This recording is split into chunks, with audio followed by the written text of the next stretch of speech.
You're a man of many hats. How do you have all the time to do this? Find the job that you love and you're never going to work a day in your life. And I would have said, what a load of crap. Everyone thinks that, pen testing is sexy. Yeah. How many pen testing roles you're going to find in a junior space? So if I'm playing a numbers game, go in a SOC, learn cyber defense, build up all of your skills, and then you pivot to wherever you want, because that's the easiest path. The one thing I love about InfoSec is it never stops. It never ends. It kind of evolves over time. Oh, let's add more tools, let's hire more people just to solve more incidents. No, let's stop incidents from happening in the first place. The very powerful and the very stupid have one thing in common. They don't alter their views to fit the facts. They alter their facts to fit the views. Yeah. We tried to implement this tool for 4 months. We couldn't. Now, if your tool is so hard to implement that nobody else can implement, that says to me all you need to know. All of a sudden, AI decided by itself to delete production database and take the whole application down, and you're screwed. You're riding a line, you're going to get caught out, you're going to get screwed over, and then you're going to find yourself ransomware, you're going to find yourself in a bad situation, and you're going to have to be that person who then goes to the shareholders and say,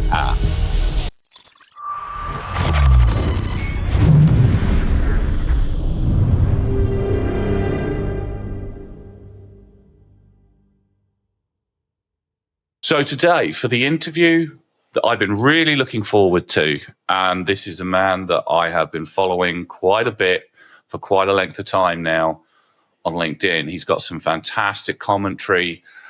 He's got some brilliant views on InfoSec. Why wouldn't I have him on the podcast to find out a bit about him, what he does, how he got into it? We have the fantastic Marius Poskus. Marius, absolute pleasure to have you on the podcast, mate. How are you doing? Yeah, I'm good. Great to be here. Thanks for having me, Jim. And likewise, I've been, seeing and following what you guys been doing with your podcast. So it's a pleasure to be here. For those out there who have been living under a rock and not been on LinkedIn and not seen some of the fantastic content that you've produced, tell people kind of who you are, a little bit about yourself today, and then we'll dive into kind of how you got into InfoSec, maybe, shortly afterwards. Yeah, sure. I think, we are in InfoSec, we are kind of at fault to wearing so many hats. So I'll try to paint a bit of a picture. But by day, I'm a CISO at a global fintech organization. We are predominantly working towards white label consumer financing business for telcos. I also run my own cybersecurity consultancy business. MP Cybersecurity was essentially kind of trying to solve two problems. It's sort of targeting sort of mid-market level enterprises who, there's so many businesses that don't have a CISO, so we're offering these CISO services, and I'm kind of building a new service as well that I see there is kind of a gap in the market where it's kind of an AI arms race and everyone's running to implement AI.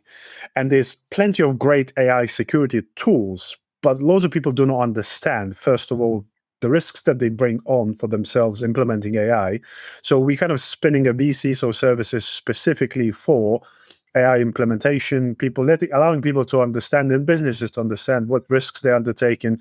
We're painting a bit of a picture and adding some governance in there, a bit of understanding people, about ethical considerations, legal bias, and all of that comes with AI. So that's one thing. I'm also running a YouTube channel, Control Alt Defend, and also running Cyber Diaries podcast. As you mentioned, kind of veered into running a bit of a, short kind of theme that goes along a couple of platforms like TikTok, LinkedIn, and YouTube Shorts. I'm also a non-executive director for a couple of cybersecurity businesses where, I think I had some of the conversations previously with so many CISOs. People are complaining that vendors, A, broken sales tactics, and B, tools that do not align with their needs. Now, you as a CISO, you have a voice and you have ability to change that. So therefore, I've been helping a lot of businesses, whether it's their go-to-market strategy, whether it's product roadmap. So, and some of these relationships sometimes grows into sort of non-executive advisory roles and things like that. And probably lastly but not least, I do quite a lot of public speaking where I like to share, I think, the experiences and lessons that I've learned and highlight, whether it's, junior staff, whether it's senior staff, and just bringing them on a journey, I guess. You're a man of many hats. How do you have all the time to do this? Rewind probably 10 years ago before I got into cyber, somebody used to tell me or would have told me that, find the job that you love and you're never going to work a day in your life. And I would have said, what a load of crap. Actually, since I got into cyber, it's probably never been, a Sunday evening where I'm thinking and dreading the Monday morning coming. And I think when you love what you do, you will find time. It's about, I think, ability to manage time. I've read so many books that, the people that struggle, people think that multitasking is a great skill, but multitasking essentially it means that you never complete one thing and you just do 10% of 20 things. So actually focusing and allowing time to complete one thing at a time and prioritize and schedule things in the future allows you to do many more things than try and multitask. You will have no disagreement with me there on that one. I've been running Razorwire now for, it's over 17 years. And I've worn so many hats over the years, and I've had to get other people on board to kind of take over some of the stuff that I'm not so good at, so I can concentrate on the stuff that I'm good at. But I've been following you now for quite a while, and you give some fantastic advice, and it comes from a well-meaning heart. I think one of the things I've been a bit frustrated with LinkedIn recently, specifically, because that's kind of the main forum really for a lot of us business people, is it's kind of turned into a bit of a weird TikTok-y influencer style kind of place with lots of selfies and lots of obviously AI generated content, which is like, can we actually have some great content? And this is why I love what you post up, because your posts are on the money. You do a lot of thought-provoking stuff, and you also help the community. Those up-and-coming InfoSec people can gain a lot of insight into what you're saying in order to kind of incorporate them in their own journey from, maybe whatever career they're in at the moment, or if they're in the early career of their InfoSec, into an actual career in InfoSec that actually works. And some of what you've said, even today, is absolutely fantastic about loving what you do. And I think that's a very important aspect of InfoSec, because it can be a bit thankless at times. It can be a little bit difficult. There are moments of sheer terror as well, when things are going horribly wrong. And keeping a cool head, but loving what you do, I think is very, very important. And you obviously have that, and it comes across a lot in the content that you do. So tell us a bit about your journey into InfoSec. How did you get into it? Why did you think, InfoSec is the thing for me? I was always into technology, I guess, and, even from a young age, I grew up in a small town in Lithuania where we had a factory that used to manufacture boards for various kind of electronics. So we used to tinker and play stuff. I remember, when we first got computers, we used to connect LAN with my mate from 3rd to 5th floor and, play online games. When I first came to UK about 17 years ago, during uni, obviously, you want to sustain yourself. So I kind of got into physical security. And I was doing that job for a little while. But it came a point where I understood that in order to achieve something in physical security in UK, it becomes a very quickly closed loop between military bodies. And I knew that I need to pivot in order to further my career. And some people might disagree, but I think once you understand security as a whole, whether it's physical or digital, there are loads of transferable sort of thinking and ideas that you can translate into each other. So there came a point where I was like, okay, what is the next career move that I could do that I could leverage my physical security knowledge and further advance my career? And kind of cybersecurity was the kind of the easy choice to make. And, that's why one of the things why I've been advocating a lot about, helping other people, because I found a couple of people on LinkedIn that were amazing mentors from day one. And actually, what I see sometimes, they actually, instead of, telling me to do A, B, and C. They actually made me think. And, instead of, I always used to, when you first start, oh, what's the next best certificate? What should I do? And instead of just giving me an answer, they actually allowed me to think and come up with my own answers.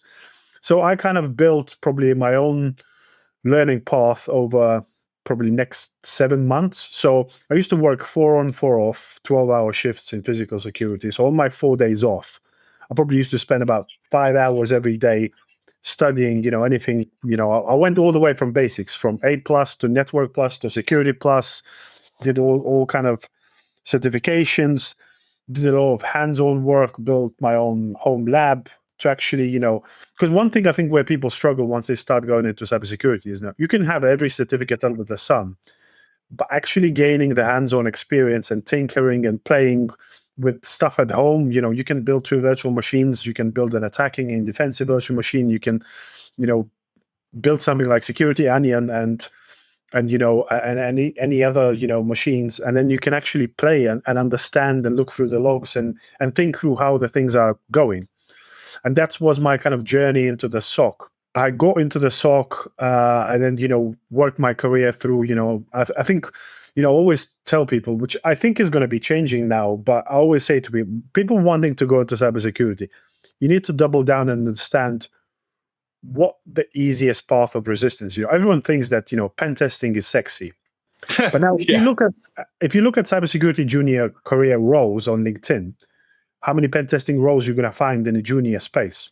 1, 2 out of 100, and you're probably going to find 90 in the SOC. So if I'm playing numbers game, I go where it's easiest to enter, because once you're in, you can pivot wherever you want. So I always say to people, start with the easiest path. Go in a SOC, learn cyber defense, build up all of your skills, and then you pivot to wherever you want, because that's the easiest path.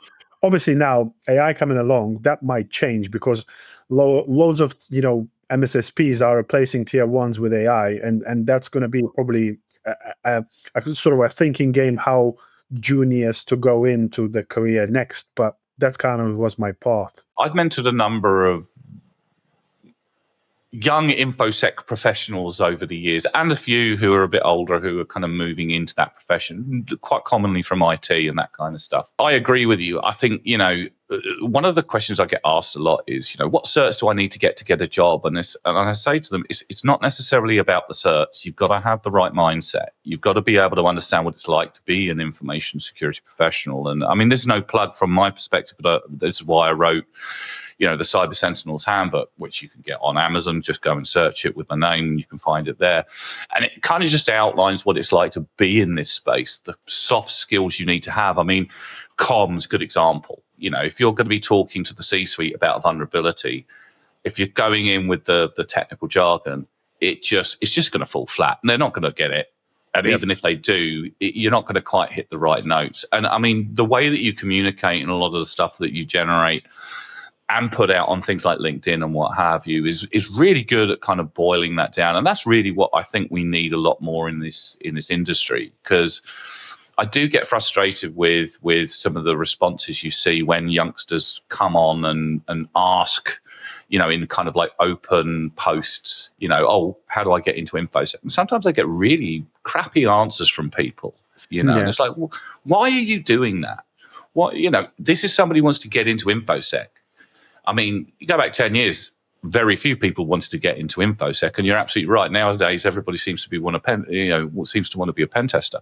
But that's not a great way to get into the industry. Sometimes you have to broaden your horizons in the early days so you can kind of expand yourself out and then grow into that role. Plus, you get the benefits of learning how policies are written. You get the benefits of understanding incident response, which, quite frankly, is one of the more important pieces to learn, because at some point you're going to have an incident. It doesn't matter what career path you take, you're going to be involved in some kind of recovery or investigation. How are you finding the industry at the moment? I think from my perspective, I think we're going through some significant changes. From a vendor perspective, it's something that you mentioned earlier on. From a people perspective, We're obviously changing, or the attitudes have changed towards security, especially in the last kind of 6 to 7 years, possibly a little bit longer. What are you seeing in the industry, broader security industry at the moment? What are your thoughts? I'll highlight a couple of things from people perspective. We just been talking about junior, staff. I think one alarming thing that I'm constantly seeing is people trying to short circuit their career into cyber. So they're jumping straight away into security plus CompTIA certificates and thinking, I'll just do this and I get a job. But the problem is, for example, people who do not understand networking, you're going to struggle a lot in cybersecurity. If you don't have fundamentals and understand how computers work, how networks work, you're going to struggle. That's one thing which I see is quite alarming, because you need to be comfortable with continuously learning, because this industry changes rapidly. Yeah. One of the bigger problems I see is that vendors continuously, ambulance chasing, which is obviously scary all the time to me, where, people are being roped into, scaremongering and buying solutions and thinking that technology will solve all their problems. I think that's continuously evolving, because there's currently about 500,000 companies around the world, and there is around 30,000 people that have CISO title or equivalent. That means that 1 in 14 company is without a CISO. Now, I understand not every organization needs a CISO, but if you are trusting your security efforts to head of IT, to some IT technician, chances are they might not understand, or they might just fix things in a day without provisioning and building a roadmap for the future. There's so many times I've been brought into organization where vendors sold them everything under the sun, and that didn't prevent bad things from happening anyway. Yeah. People sometimes focus too much on technology. Even nowadays, sometimes, too many times I hear CISOs, oh, what's the best technology to solve a problem? Well, that a problem, it might be perfect in company A, but that same tool might not work in company B. And that's very specific, tailored to your stack, tailored to your people. So many times, you can have 20 amazing tools, but if there is 20 dashboards, how are your people going to manage to, work with that? It's about, integration. It's about, there's so many, we're talking about platforms. Again, there are great vendors that actually build platforms, and there are some non-great vendors where build platforms for acquisition that these tools don't even marry together. And it's just a mess.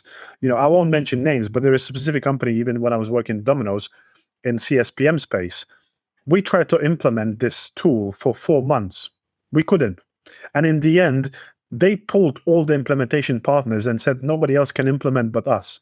Now, if your tool is so hard to implement that nobody else can implement, that says to me all you need to know. We need to go back to, I think, in some ways to the basics. There is people, processes, and only then technology. Secondly, I love a lot of ideas that Greg van der Gaas shares. We are spending so much money to do so much firefighting. Yeah. I rarely see people actually trying to get to the root cause of why, whether it's vulnerabilities, whether incidents, why this bad thing is happening, and how we can prevent this bad thing from happening in the first place, instead of, oh, let's add more tools, let's hire more people just to solve more incidents. No, let's stop incidents from happening in the first place. I see that so often, and people, their minds get blown when you actually start, questioning them doing firefighting. It's certainly interesting, and there's a couple of things to unpack there that would be kind of interesting to get your views on, and we definitely need to move on to the future of security towards the end of this interview, because you've mentioned quite a few big buzzwords that I've got quite some interest in as well. I think you're right. I think there's a perception from people outside InfoSec that security is a technical thing, and they don't understand that security also involves a culture of a business. It also involves understanding what the business is doing, how it's doing it. There's a lot of analysis that needs to go in before you start building your strategy and your defense in depth and all the rest of it. But I think we've moved on quite a bit now. I think people are starting to realize that it's a lot wider. But you still come up against, I mean, I've been a QSA for years, good example. And I still, even now, come up against people who are like, well, security is a bit of a tick box. As long as we can get through our audit, who cares? And you sit there and you think, really? Guys, this is your business. Well, it may not even be your business. You're an employed CEO. You know, your stakeholders are assuming that you are going to be building appropriate security around the investment that they've put in, you know, and you're not doing this. You're riding a line. You're going to get caught out.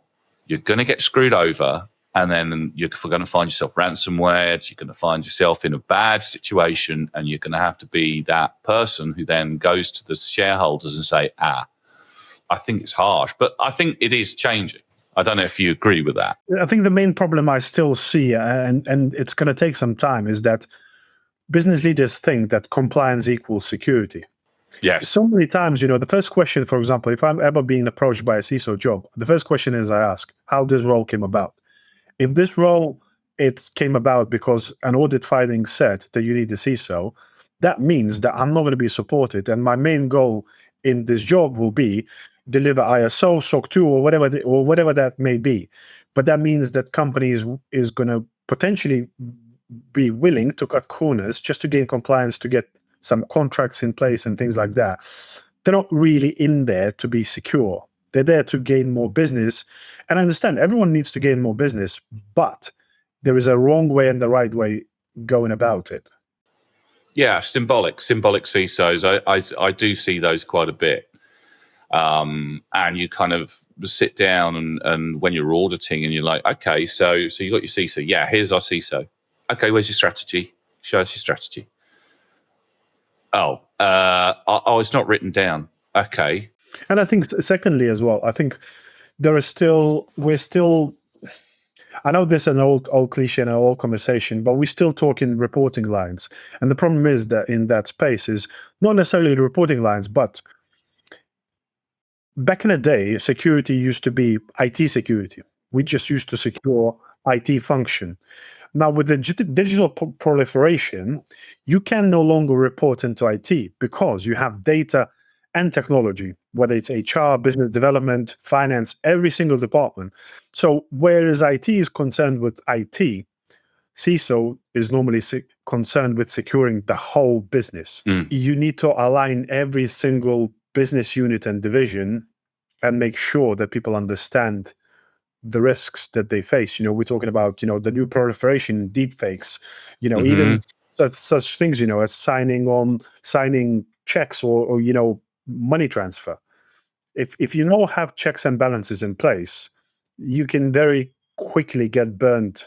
Absolutely. And I mean, you mentioned some specific threats or emerging threats there at the moment. We'll go into those in a sec. I mean, the one thing I love about InfoSec is it never stops. It never ends. It kind of evolves over time. And I think one of the things that a lot of organizations have to understand, and you hear me quote this a lot, is security doesn't need to be expensive. It just needs to be effective. Yeah. And you've got to have tools. You've got to have certain things. Endpoint security and email security is a kind of a bit of a given in the trade. There are some good technological items that you can put in place. Yep. But you can't fix everything, as you quite rightly, absolutely 100% pointed out earlier on. You can't fix everything in security because with a tool, it doesn't work that way. And if you try to buy tools to solve your security problem, you're going to very quickly run out of budget. Yeah, exactly. Well, so sometimes simple thing. I know people are now scared of this deep fake, but all of the incidents that happen because of that deep fake is because there is a process failure. If you didn't have a second person reviewing your money transfers and things like that, well, that's a process failure. There's no, you don't need a convoluted technological solution where your processes are failing or you're not established a right processes to create checks and balances in place.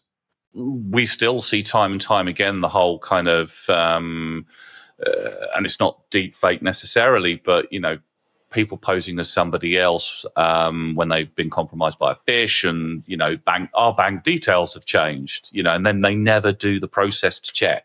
Okay, let's call the company and just double check, and don't use the number on the bloody email that just came through to you saying that the bank details have changed. And definitely don't email them back straight away. Go and just double check it separately. Simple things. It should be a finance procedure.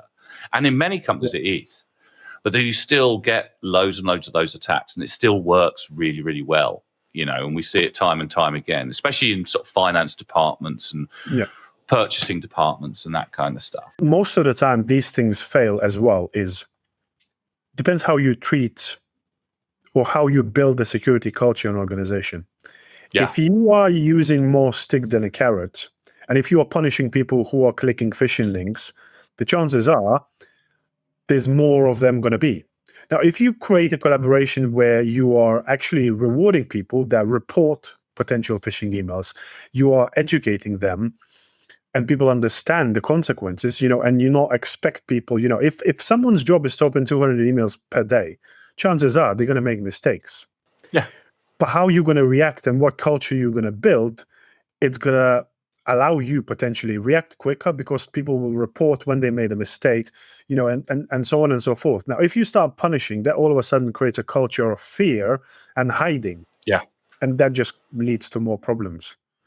I agree 100%. And I've always said to anybody, when I've been virtual CISOing myself, or when I've been advising organizations, or when I've been sort of managing security before Razorthorn, you're not going to get in trouble if you report an event that you suspect has happened, or maybe you clicked on something you shouldn't have, or maybe you went on a link to somewhere you shouldn't have on the internet back in the days before we had tools to be able to protect that kind of thing. You're not going to get in trouble for it. Just let me know about it, and let's sit down, let's work out what happened, and then see how we can resolve things. And and one of the other key ones that I always use as well when I'm building a security awareness culture within an organization is to say to people, if you've got any security concerns in your own life, if you're worried about, and it was a post I put up the other day, sextortion, good example. If you think that your son or daughter or whatever, or cousin or whomever is being targeted by something like that, feel free to come and talk to us about it. We are the professionals. We know what we're talking about, and we can help you through that kind of process. And it also helps build out that level of trust from the user base that security isn't there in the suit to turn up and ruin your day by saying no. We do have a bit of a reputation historically for being do merchants and no merchants. And I think this is why I love a lot of the stuff that you say, because it changes that. Now, moving on to the more interesting stuff that we're seeing, where do you think security is kind of going at the moment? I mean, you mentioned some emerging threats, and I mean, deepfake. Let's use one of those. I agree with you. I think there's some specific use cases there, but then I also think that we're going to possibly get to a point where people are going to ransom, VIPs with, I will deepfake you into, that says something publicly is considered inappropriate, or deepfake you in a situation. I mean, we've all seen the videos of where somebody's used Elon Musk and Donald Trump and Obama, who are holding up, I think it was a wine merchants or an off license with a shotgun. Now things have moved on from there, and we've started seeing, the ability to deepfake on the fly. That's going to get better as AI gets better. Do you see kind of attacks like that evolving and becoming more and more prevalent over time? I mean, AI is such a powerful tool in many, many different ways. And I agree with you totally with what you said earlier on. We've got to do it responsibly. We've got to do it carefully, but we've got to do it. And this is where security people are very, very good. And I am saying security people are very good at doing this if you let us do it. Yep. Of figuring out some of the problems you're going to have long term, so you can fix them now, so you don't have to try and fix it later on when it's much, much harder to do so. If you want to utilize AI in your organization or your vendor or whatever, secure it up front. Don't try to do it at the end. It's not going to work. But we do have to advance. And I think one of the problems is we can't fall behind in the AI development process. Well, what are your thoughts on that whole element? That's an area that you specifically specialize in.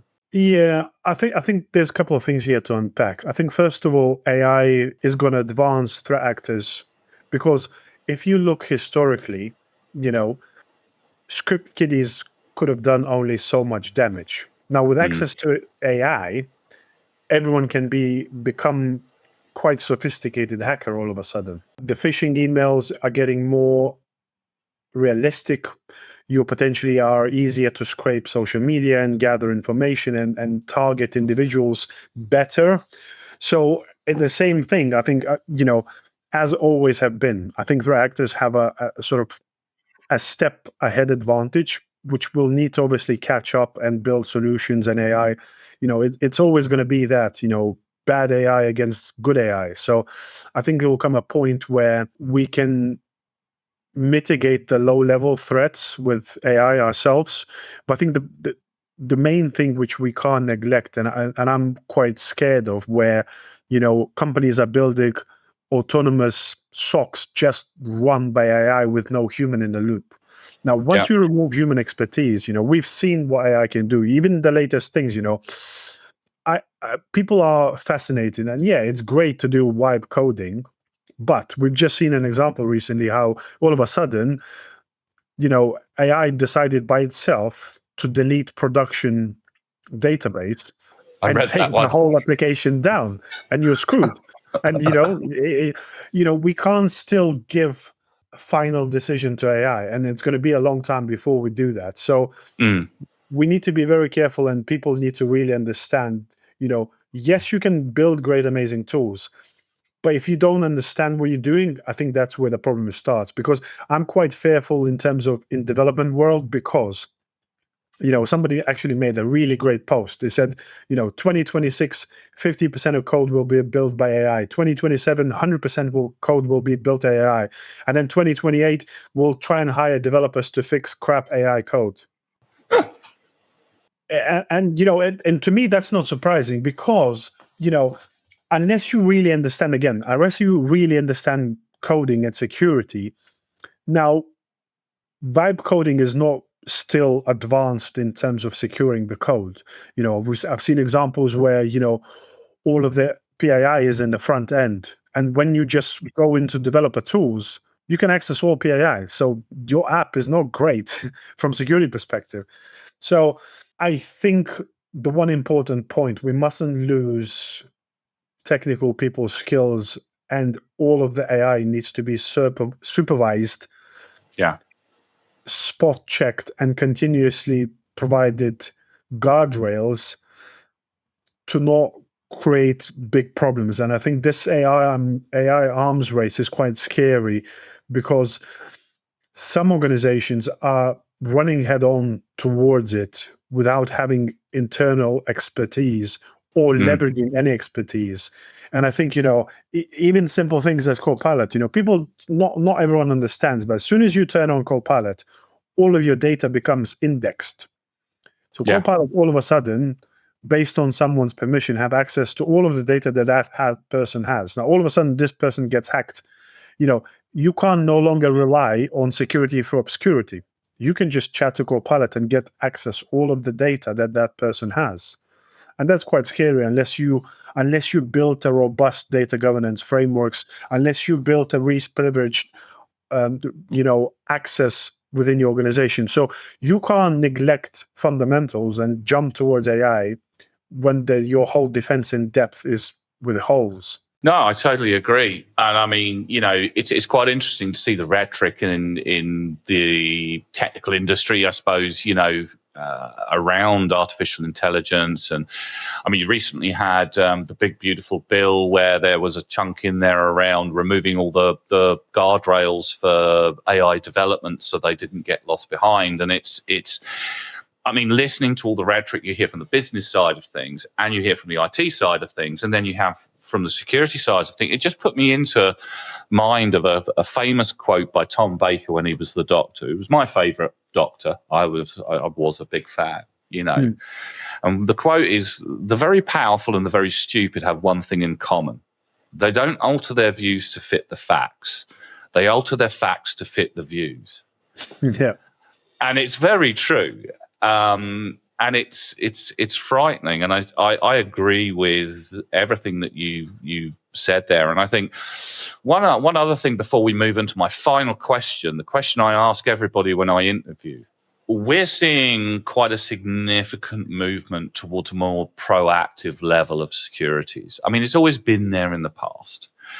But things like pen testing, good example. It was something that was done annually. It was pretty much out of date not long after it had been done. Then you're starting to see people go to kind of like 2 sets of pen tests per year. Now there's talk about doing it every quarter. And of course, this is going to get hideously expensive as time goes on. Do you see that security stances are going to have to change from not only a kind of strategic point of view, but also from a technical point of view? You look at DORA, a good example. Threat intelligence is rather key in there. Yeah. And there's a lot of debate, seemingly, and don't drink the Kool-Aid from the vendors about the intel side of things when it comes to security.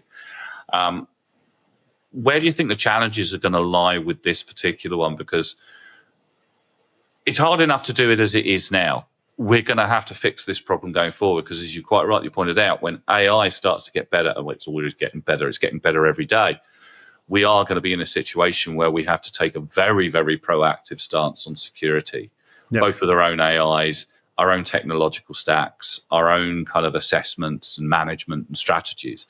Where do you think that's going? Yeah, I think there's a few things here to unpack. And I've always been questioning whether it's audit certificates or pen testing. It's a point in time assessment. And it's ludicrous to think that app that's been pen tested 11 months ago is still thought to be secure today, when we normally deploy number of code changes sometimes daily. So there's definitely a need towards continuous assessment, validation.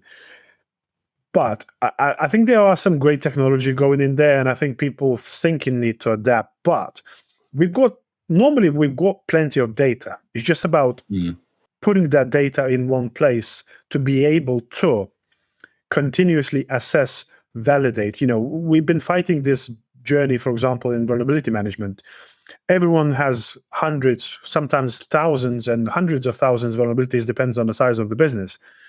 But actually gaining insight, not only to understand which one is you should prioritize, but actually being able, we have tools now that could potentially test in your environment and confirm whether these vulnerabilities can be exploited or not. This allows you time to actually narrow down and focus on those that are the most important. And I think we need this in many more spaces, to actually data-driven prioritization on things that actually matter, instead of playing whack-a-mole for everything. We can't solve all of the vulnerabilities. We can't fix all misconfigurations. That's impossible. But actually being able to make data-driven decisions that actually prevent the most important. We're always making business risk-based decisions. So we need to understand, even back in the day, even when I was in Domino's, we already were quite advanced in a level that we built our security program that we said we're going to charge towards this level of threat sophistication. So we're not going to try and defend against nation states, because that render impossible, because we would never have this much budget. So we're going to build our program to defend up to cybercrime gangs. We need to understand that we're never going to be 100% secure, and we need to work within budget constraints to fix the most important issues that business thinks are relevant. And I think the new buzzword is resilience. I think 2010s we've been talking about trying to perimeter defense, trying to prevent everything. We now know that this is impossible. So the more we can structure and think about business as bad things going to happen, but how do we maintain business operations while bad things are happening? That's why I love the concept of injecting, whether it's attacks or faults in your production environment, and testing how you can sustain business operations. I think that's a very powerful concept to actually, trial, test, and adapt. That is fantastic. trial, test, and adapt. I'm going to adopt that. Yeah. I'm going to steal that from you. Yeah, Right. I mean, these insights are fantastic, and that we could talk all day long about this. But I want to go back to a simpler time, Marius, an easier time. I want to take you on a journey. Picture yourself when you first got your first InfoSec job. Yeah. Yep. The recruitment agent has just called you up, no doubt, and said, "Yep, you got it. They want you to start whenever. Blah blah blah. Contract will be through." Yeah. Maybe you're sat at a bar having a nice pint, a victory pint. I finally got into InfoSec. Here I am. I've made it. I'm going to do the best I can do. If you, as you are today, could go and sit next to yourself and offer yourself some advice, your very young self, what would it be? I think the main thing, which it took me a good probably 6-7 months to realize, is that the first job in InfoSec is always very daunting, but you need to understand that nobody knows everything. And it's fine not to know something. But the key point is where I differentiate the real cybersecurity professionals against those who disguise as ones is it's fine to say, I don't know. And it's fine, and it's even probably more important is to ask people who know. Google is your best friend. You know, it's great to say I don't know, but knowing where to find the answers is the key skill that will help you along the years. You know, I always refer to, there's an amazing book called Smartest Person in the Room. And I'm sure most of people been in the jobs where CISO tried to hold all of the strings and no decision could have been made without him or his approval. And I think these are people who have failed to, you know, they're going to be doomed because you can never hold strings to every decision maker. You hire people for a reason. Let them do their job. As long as you tell them and make sure they understand what you expect of them. So I think the important skill is to understand that you're never going to know everything, but knowing who to ask, where to find the information is key. I think that's a brilliant piece of advice, you know, because one of the things I've always said is the InfoSec community at large, mostly, there's a few interesting people out there, are pretty open and pretty happy to help one another out. Every now and then you get a bit of an arse who tries to show that they've got a nice big ego and what have you, but normally people just ignore them. The real InfoSec professionals like yourself, just ignore those types of people. And it's great that, you know, you can just message one of your CISO friends that you've known for years and say, hey guys, you've got a bit more experience in this than I have.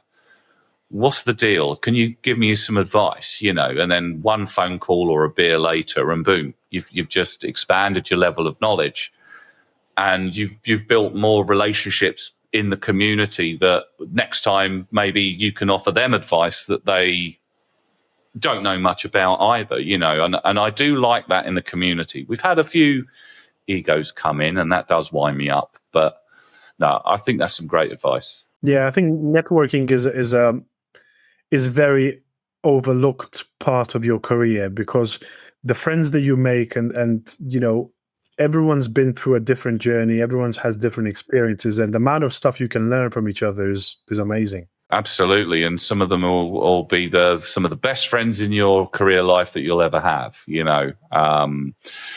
But anyway, sorry, Marius, our time has come to an end. This interview could go on for another several hours with some of the stuff that you've mentioned today, and I'm definitely going to be considering various different podcasts after this to address some of the items that you've pointed out, and I'll definitely be putting some invites for you to come and potentially talk to us again. But for all of you out there, thank you ever so much for watching us and for subscribing.